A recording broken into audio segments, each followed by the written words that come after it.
ओम। आज हम बात करेंगे योग शब्द के अर्थ की। योग शब्द का क्या अर्थ है, हमारे शास्त्रों में योग शब्द के अर्थ के बारे में क्या कहा गया है और एक जनरल लैंग्वेज में भी हम योग शब्द से क्या समझते हैं, ये सब हम बात करेंगे। और इससे पहले एक रिक्वेस्ट है, वीडियो शुरू करने से पहले कि जो भी नए स्टूडेंट्स या फिर जो भी स्टूडेंट्स हमारे चैनल से जुड़ना चाहते हैं और योग की इसी तरह की वीडियोस और देखना चाहते हैं, वो चैनल को सब्सक्राइब कर लें और साथ में बेल आइकन ऑन कर लें, ताकि जब भी हमारी कोई नई वीडियो आए तो आप उसको देख पाएँ, तभी तुरंत देख पाएँ और आपके पास नोटिफिकेशन पहुँच जाए। और जो लोग योग के बारे में जानना चाहते हैं विद रेफरेंस, वो भी इस चैनल से जुड़ सकते हैं, ताकि आपको योग के बारे में एक अच्छी नॉलेज हो जाए। तो आज हम बात करते हैं योग शब्द के अर्थ के बारे में। तो जैसा कि हम जनरल लैंग्वेज में भी सोचते हैं कि योग शब्द का क्या अर्थ होता है, योग शब्द का अर्थ हम जुड़ने से लेते हैं। मतलब अगर कोई गणित के विद्यार्थी होंगे तो उन्हें पता होगा कि योग शब्द का अर्थ जुड़ना होता है। जब हम योग करते हैं, मैथ में जब हम यूज़ करते हैं तो योग शब्द का अर्थ जुड़ने से लेते हैं, है ना। एक में एक अगर जुड़ा तो दो हुए, योग हुआ इन दोनों का तब दो हुए, ठीक है। तो योग शब्द का अर्थ होता है जुड़ना। लेकिन जब हम योग की बात करते हैं, गणित को छोड़ करके योग की बात करते हैं, तब हम योग शब्द का अर्थ आत्मा से परमात्मा का मिलन भी लेते हैं, ठीक है। जीवात्मा का परमात्मा से मिलन योग है। पर अब हम इसकी इतनी हाई लेवल पे बात नहीं करते हैं, थोड़ा अपनी जनरल लैंग्वेज में बात करें तो योग का अर्थ होता है जुड़ना, मेल करना, किसी काम में खुद को लगाना, किसी वस्तु में अपने आप को लगाना, किसी कार्य में अपने आप को लगाना, यही योग है। सामान्य भाषा में इसका अर्थ यही है कि किसी कार्य में अपना पूरा 100% देना। हम इसको अपने डेली लाइफ से कनेक्ट करके इस तरह देख सकते हैं कि जिस तरह फॉर एग्जांपल अगर हम लें तो हम कोई कार्य कर रहे हैं, हम अपना पढ़ाई कर रहे हैं, तो हम पढ़ाई कर रहे हैं, अगर हमारे पास कोई टॉपिक है तो हम उसमें पूरी तरह अपने आप को लगा दें उस टॉपिक में, उसका पूरा कॉन्सेप्ट क्लियर हो हमारा, उसकी हर एक चीज़ हमें आती हो, तो ये योग है। अगर हम कोई कार्य कर रहे हैं, अगर हमारा कार्य है, मेरा कार्य है पढ़ना, तो मैं अच्छे से पढूं उस चीज़ को, उसकी हर एक डिटेल तक जाऊं, तो ये योग है। मैं उस कार्य से जुड़ रही हूँ, अपने आप को जोड़ रही हूँ, उस कार्य से मेल करना, अपने आप को किसी कार्य में पूरी तरह से जोड़ लेना, ठीक है। अगर हमारा कोई कार्य है, अगर मेरा काम है पढ़ाना, अगर कोई टीचर है जो पढ़ा रहा है तो उसका कार्य है पढ़ाना, वो अपने आप को उस कार्य से पूरी अच्छी तरह से जोड़ ले, अपना 100% दे दे उस काम में, खुद को किसी कार्य में जोड़ना, किसी वस्तु में जोड़ना, ये होता है योग। योग का अगर हम सामान्य भाषा में यूज़ करें, अगर हम सामान्य भाषा में इसको समझें तो ये योग होता है, ठीक है। अगर हम कोई और एग्जांपल लें, जैसे विद्यार्थियों के लिए स्पेशली, जब क्लास में बैठे होते हैं तब हमारा दिमाग कहीं और चला जाता है बीच बीच में। आज हम उस शादी में जाएंगे, आज हम शाम को ये खाना खाएंगे, आज हमें खेलने जाना है, हमारा अगर 2-3 दिन बाद कोई फेस्टिवल आने वाला है, अरे वाह फेस्टिवल आने वाला है, हम फेस्टिवल पे ये करेंगे, या फिर किसी की अगर शादी आने वाली है तो हम शादी में, लेकिन क्लास में बैठे, क्लास में मन कहाँ है, कहीं और। तो हम अपना 100% यहाँ नहीं दे रहे ना, अपने मन को 100% किसी कार्य में लगाना, उस कार्य के साथ जुट जाना। अगर हम क्लास में बैठे हैं और हम पढ़ रहे हैं तो अपना 100% उस कार्य में देना, अपना 100% पढ़ाई में लगाना, तो ये होता है योग। किसी कार्य से जुड़ जाना, किसी वस्तु में अपने मन को लगा देना, ठीक है, ये योग होता है। अगर इसका ये सामान्य अर्थ हुआ, ठीक है। अब हम इसका अर्थ समझते हैं थोड़ा डीप में जाके कि योग शब्द की उत्पत्ति कहाँ से हुई है, योग शब्द बना कैसे है। जैसे हम कई बार पढ़ते हैं ना कि ये शब्द यहाँ से उत्पत्ति हुई है और इस शब्द का अर्थ ये था, इसके कारण अब इसका अर्थ ये है ना। तो योग शब्द की उत्पत्ति संस्कृत भाषा के युज धातु से हुई है। तो जिनको संस्कृत की थोड़ी नॉलेज होगी वो जानते होंगे कि युज धातु का अर्थ क्या होता है। युज धातु का अर्थ होता है जुड़ना, संयोग, मिलना, मेल करना, ठीक है, ये सब युज धातु के अर्थ होते हैं। पर अगर हम ग्रंथ के हिसाब से बात करें तो पाणिनि गण का विस्तृत अध्ययन करें ना, तो उसमें युज धातु के 3 अर्थ मिलते हैं, ठीक है। उसमें 3 अर्थ कौन कौन से हैं, युज संयमने, युजिर योगे, युज समाधो। सबसे पहले युज समाधो की बात करते हैं, यानी कि योग में समाधि की बात करते हैं। समाधि से अर्थ लिया गया है युज समाधो, समाधि। समाधि का अर्थ क्या होता है, समाधि का प्रकृति प्रत्यय अर्थ है सम्यक स्थापन। इसका अगर हम एक जनरल से लाइन में अगर हम इसको समझें तो समाधि की स्थिति के लिए जुड़ना, स्थापित होना उस चीज के लिए, किसी चीज में जुड़ना समाधि की स्थिति प्राप्त करने के लिए। अब जो समाधि है ना, उसका महर्षि पतंजलि ने, महर्षि व्यास ने ये जो समाधि को है ना योगी बताया है। मतलब योग का अर्थ समाधि के रूप में प्रयोग किया है उन्होंने। ठीक है। मतलब योग का जो अंतिम जो लक्ष्य होता है ना वो समाधि होती है। तो योग इज इक्वल टू समाधि हम कह सकते हैं अकॉर्डिंग टू महर्षि व्यास। महर्षि व्यास ने तो योग को समाधि ही बताया है कि योग समाधि ही है, और महर्षि पतंजलि ने समाधि के रूप में योग को प्रयोग किया है। तो बहुत सारे ग्रंथ है जहाँ हमें मिलेगा कि योग समाधि ही है या योग का अंतिम लक्ष्य समाधि है, ठीक है। तो समाधि की स्थिति के लिए अपने आप को जोड़ना या फिर अपने आप को स्थापित करना, ये हम कह सकते हैं योग समाधि का अर्थ। अब समाधि की स्थिति कैसे प्राप्त होगी, जो हमारे शास्त्र वगैरह हैं उनमें एक प्रॉपर पूरा वो बताया गया है। जैसे कि अगर हम बात करें अष्टांग योग, महर्षि पतंजलि ने अष्टांग योग दिया है, उन्होंने बताया है अष्टांग योग के थ्रू समाधि कैसे प्राप्त करें, ठीक है। इसी तरह और भी बहुत सारे ग्रंथ हैं जिसमें समाधि की अवस्था तक पहुंचने का पूरा अपना स्टेप बताया है।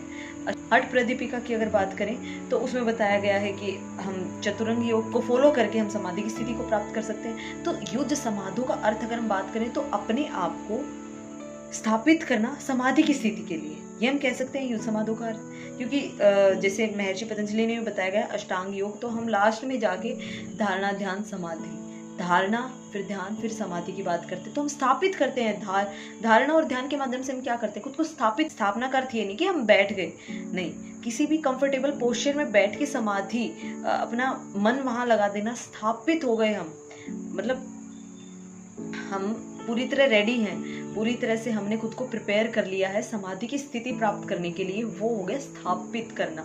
अगर हम बात करें युद्ध समाधि का तो हम क्या अर्थ समझेंगे, समाधि की स्थिति के लिए जुड़ना, जो भी साधनाएं शास्त्रों में बताई गई हैं उनके अनुसार उनको फॉलो करके समाधि की स्थिति को प्राप्त करना, ये युद्ध समाधि का अर्थ हो। या फिर हम कह सकते हैं कि जो भी साधनाएं शास्त्रों में बताई गई हैं उन साधनाओं को अपने जीवन में उतारना, अपने जीवन में उनको फॉलो करना। जो साधनाएं शास्त्रों में बताई गई हैं उन साधनाओं को अपने जीवन में उतारना और उनको फॉलो करना, अपनाना, यही योग है, युद्ध समाधि के अनुसार मैं बता रही हूँ। अब बात करते हैं दूसरे अर्थ की, युजिर योगे, यानी कि योग मतलब जुड़ना, मेल करना, मिलना, ये सब युजिर योगे का अर्थ है। युजिर योगे का जो अर्थ है वो है संयोग। अर्थात परमात्मा से संयोग, परमात्मा से मिलना। संयोग का अर्थ होता है मिलना, जुड़ना, ठीक है, परमात्मा से जुड़ना। पर जुड़ेंगे कैसे, जब हम इस दुख रूपी संसार से हट जाएंगे, अपने मन को हटा लेंगे इस दुख रूपी संसार से, तब हम परमात्मा से जुड़ सकते हैं। जैसे कि श्रीमद् भगवद गीता में भी बताया गया है, 6 अध्याय के 23वें श्लोक में बात की गई है, तम विद्या दुख संयोग वियोग योग संजितम। अर्थात इस दुख रूपी संसार से वियोग तथा परमात्मा से संयोग का नाम ही योग है। ये श्रीमद् भगवद गीता में श्री कृष्ण बताते हैं कि क्या है योग, कि इस दुख रूपी संसार, ये जो संसार है, जो दुख रूपी संसार है, इन सब से अपने मन को हटा लेना। जैसे कि हम एग्जाम्पल देते हैं, ये सिर्फ एग्जाम्पल है, ठीक है, उदाहरण के तौर पे मैं आपको समझा रही हूँ कि दुख रूपी संसार कैसे है। इस चीज को समझाने के लिए मैं आपको बता रही हूँ दुख रूपी संसार से। जैसे कि जो हमारी इंद्रियां है ना, उन सबको कंट्रोल में करके, उन सबको हम अपना बहिर्मुखी है, वो बाहर की तरफ है, उनको अंतर्मुखी कर सकते हैं हम, इंद्रियों को अंतर्मुखी करके। जैसे कि जीवा है, उसको टेस्ट अच्छा लगता है, अब आंखें हैं, उनको नज़ारे अच्छे लगते हैं, ठीक है। तो जैसे कि हमें खाना मिला, बहुत अच्छा बना, आज तो खाना बहुत अच्छा मिला, तो हम 2 रोटी एक्स्ट्रा खा लेते हैं, 2 रोटी ज़्यादा खाई जाती है, भाई आज तो खाना अच्छा बना है। पर उस 2 रोटी एक्स्ट्रा के चक्कर में एसिडिटी होती है, फिर कुछ और दिक्कत होती है, पेट में अपच की समस्या हो जाती है। या फिर सुबह खाया, एक बार खाना खाया, फिर 2 घंटे बाद, फिर 1 घंटे बाद फिर भूख लगी, फिर कुछ और खा लिया, फिर थोड़ी देर बाद बर्गर पिज्ज़ा खा लिया, फिर थोड़ी देर बाद कुछ चाय वाय पी ली, फिर थोड़ी देर बाद फिर आधा घंटा, 1 घंटे के गैप से अच्छा लग रहा है तो खा रहे हैं। ये नहीं देख रहे कि ये जो स्वाद है, इस स्वाद के कारण हम खा रहे हैं, ये दुख हो रहा है फिर हमें बाद में, है ना। तो ये दुख रूपी संसार से अपनी इंद्रियों को, इस दुख रूपी संसार से हटा के, इस दुख रूपी संसार जहाँ हमें सिर्फ इंद्रियों के कारण दुख मिल रहा है, अंतर्मुखी कर ले और परमात्मा से मिले। यहाँ पे समाधि की बात आ जाती है। समाधि का अर्थ क्या होता है, आत्मा से परमात्मा का मिले, है ना। तो इस दुख रूपी संसार से मन को हटा के परमात्मा में लगा लें, अपनी इंद्रियों को इस दुख रूपी संसार से हटा के अंतर्मुखी करके परमात्मा से लगा लें। तो यही युजिर योगे का अर्थ है। क्या अर्थ है युजिर योगे का, कि इस दुख रूपी संसार से हटा के अपनी इंद्रियों को, अपने मन को, अपना ध्यान यहाँ से हटा के अंतर्मुखी कर लें, उस परमात्मा में लगा लें। तो यही युजिर योगे का अर्थ है। फिर हम बात करते हैं तीसरे जो धातु का जो पाणिनि गण में मिलता है अर्थ, वो है युज संयमने। युज संयमने का अर्थ होता है मन का नियमन, मन का संयम, मन का नियंत्रण। मन तो कर रहा है कि हम पिज्जा बर्गर खा लें, पर उस मन को नियंत्रित करके चलना है। ठीक है, मन को नियंत्रित करके उस परमात्मा में लगा लें। जो भी साधना हमारे शास्त्रों में बताई गई हैं, उन साधनाओं को अपने जीवन में अपना लें। मतलब जो भी स्टेप्स बताए गए हैं, जो भी हमारे शास्त्रों में बातें बताई गई हैं, उन शास्त्रों की बातों को अपने जीवन में अपना लें और फिर आत्मा से परमात्मा को मिला लें। मतलब उन साधनाओं को अपनाकर अपनी आत्मा को परमात्मा से मिला लें। अपनी आत्मा को, अपने मन को, जो मन हमारा नियंत्रित नहीं हो रहा ना, उस मन को कंट्रोल करके, उस मन को नियंत्रित करके उसको परमात्मा में लगा लें। ठीक है, यही युज संयमने का अर्थ है। तो हमने 3 रूप में बात करी युज धातु की। युजिर योगे, जिसमें हम श्रीमद् भगवद गीता की बात करी कि इस दुख रूपी संसार से वियोग और परमात्मा से संयोग का नाम ही योग है। दूसरा युज संयमने। युज संयमने मतलब मन का नियमन, मन को नियंत्रित करके। बात वही है, इस दुख रूपी संसार से कैसे हटेंगे? मन को नियंत्रित करके हटेंगे। बात वही है, पर उन्होंने 3 अलग अलग शब्द उनके लिए प्रयोग किए हैं। युज संयमने, युज समाधो, युजिर योगी, है ना। तो बात वही है, घूम फिर के बात वही आ रही है, लेकिन अर्थ अलग अलग हो जाते हैं। जो भी साधनाएं हमारे शास्त्रों में बताई गई हैं, उन साधनाओं को अपने जीवन में अपनाकर समाधि की स्थिति के लिए जुड़ना। युजिर योगे यानी कि इस दुख रूपी संसार से वियोग और परमात्मा से संयोग का नाम योग है। युज संयम ने मन को नियंत्रित करके जो भी साधनाएं शास्त्रों में बताई गई हैं, उन साधनाओं को अपने जीवन में अपनाकर मन को परमात्मा से लगाना, यही योग है। और हमने सबसे पहले जो बात करी थी, मन का जो भी हमारी जनरल, अगर हम एक जनरल भाषा में अगर हम प्रयोग करें योग शब्द का, तो योग का अर्थ होता है जुड़ना। अब जुड़ना कैसे? अब किसी भी कार्य में अपने मन को जोड़ना, किसी भी कार्य में अपने मन को लगाना। शास्त्रों में बताया गया है परमात्मा में लगाना, पर परमात्मा में लगाना इस बहुत डिफिकल्ट काम है, ये बहुत है ना। तो अब जो भी हम काम कर रहे हैं, कर्म योग भी तो होता है ना एक, जो भी हम काम कर रहे हैं उस काम में मन को लगा देना, उस काम को अपने पूरे मन से करना। अगर हम साधना कर रहे हैं तो हम अपने पूरे मन से साधना करें, मन इधर उधर ना जाए, इस दुख रूपी संसार से हट जाए। जो इंद्रियां बाहर की तरफ जा रही हैं, भाग रही हैं बाहर की तरफ, उनको अंदर कर ले, अंतर्मुखी कर ले। इंद्रियों के माध्यम से भी अगर हम कोई काम कर रहे हैं, कोई कार्य कर रहे हैं, तो उसमें पूरा मन लगा देना, इंद्रियां इधर उधर ना जाएं। हम पढ़ाई कर रहे हैं पर हमारा ध्यान तो उधर है, कभी मम्मी क्या कर रही है, पापा क्या कर रहे हैं, भाई आने वाला है, बहन आने वाली है, आज तो घर में खाना अच्छा नहीं। अपने मन को, अपनी बुद्धि को, अपने अहंकार को, अपनी इंद्रियों को, इन सबको एक जगह, एक ही वस्तु पे लगाना, एक ही कार्य में लगाना, यही योग है। अगर हम इसका सामान्य भाषा में प्रयोग करें, इसका सामान्य अर्थ समझें, तो यही योग है। वाचस्पति ने भी योग को तीन चीजों में प्रयोग किया है। उन्होंने बताया है कि योग एक अवस्था है, योग एक अवस्था है, मतलब एक स्थिति है, और योग एक साधन है। एक साधन भी योग है, एक अवस्था भी योग है। योग को एक स्थान के रूप में भी बताया है। उन्होंने कहा है युज्यते एतत् इति योग, योग एक अवस्था है। उन्होंने योग को एक अवस्था के रूप में बताया है। ठीक है, कि योग एक अवस्था, स्थिति है जहां हम पहुंच गए हैं, मतलब समाधि वाली स्थिति हम कह सकते हैं। उन्होंने योग को समाधि के रूप में प्रयोग किया है।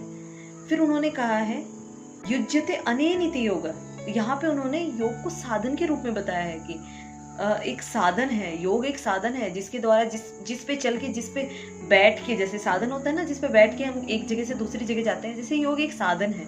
उन्होंने योग को यहाँ पे साधन के रूप में बताया है। और तीसरा अर्थ है युज्यते अस्मिन् इति योग, यहाँ पे उन्होंने योग को एक स्थान के रूप में बताया है कि योग एक स्थान है। उन्होंने 3 प्रकार से योग को डिफाइन किया है। उन्होंने स्थान, साधन और अवस्था, 3 अर्थ बताए हैं योग के, कि योग ये 3 चीजें हो सकती हैं। अलग अलग जगह, अलग अलग ग्रंथ में योग का अलग अलग वर्णन मिलता है, पर हर जगह एक सम्यक रूप से अगर हम एक इन जनरल बात करें तो योग का अर्थ होता है जुड़ना। यही एक छोटा सा अर्थ है योग का।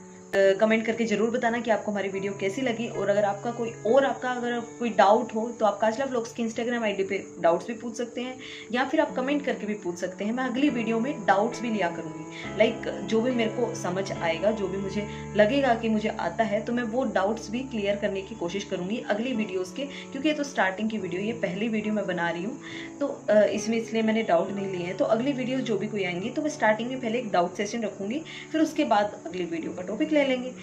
आज की वीडियो में इतना ही। फिर मिलते हैं एक नई वीडियो के साथ, एक नए टॉपिक के साथ। तब तक के लिए बने रहिए हमारे साथ, सब्सक्राइब करके हमारे चैनल को, और बेल आइकन प्रेस करना मत भूलिएगा। ओम।